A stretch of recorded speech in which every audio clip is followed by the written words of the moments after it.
I thank you, Ken Williams, for that introduction. Oh man, Paul, I can never get, I just don't get tired of that voice. Can't thank him enough.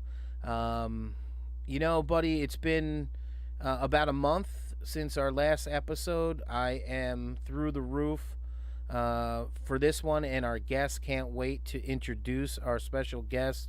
But haven't seen you in a while. We haven't been on the camera in a while. So, how's my partner? How's my buddy doing over there?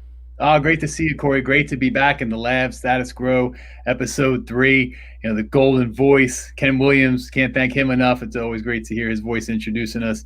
And Corey, it's been a wild ride. Our district's preparing for students to return 5 days a week, and we're getting quite a bit of our students back. So we'll be excited to see them in the halls and in the classrooms and bounding off the buses with enthusiasm.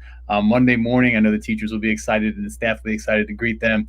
But Corey, I wanted to talk a proud status grow moment. My Tampa Bay Buccaneers, the Super Bowl world champs. For so many years, been a long-suffering Bucks fan, and they've been status quo. Just not really bringing in the heavy hitters, and a lot of moderate seasons. But Corey, the gear's starting to come in. I'm going to see if I can adjust my camera here. I got the Super Bowl champions hoodie, so super excited about that. And the Bucks this year decided to go status grow, and they brought in some big names, Tom Brady and company. They called us New England South for a little while, and they brought in some other players. And Levante David made the big declaration that they're going to run it back, which always makes me scared. I say let's wait till we get to Game 7, so to speak, before we make the big predictions. Yeah, and you know what? You know, right now we're in the throes of free agency in the NFL, and I always like to see where players go, and I understand it's a business. It's the dollar's the bottom line. We know that, but I'm always curious to see how those veterans who have spent you know multiple years, like a decade with a team, and how do they handle themselves when the company, so to speak, comes to them and says, "Hey, listen, I'm sorry. We're really appreciative of what you've given to the organization, but we got to let you go."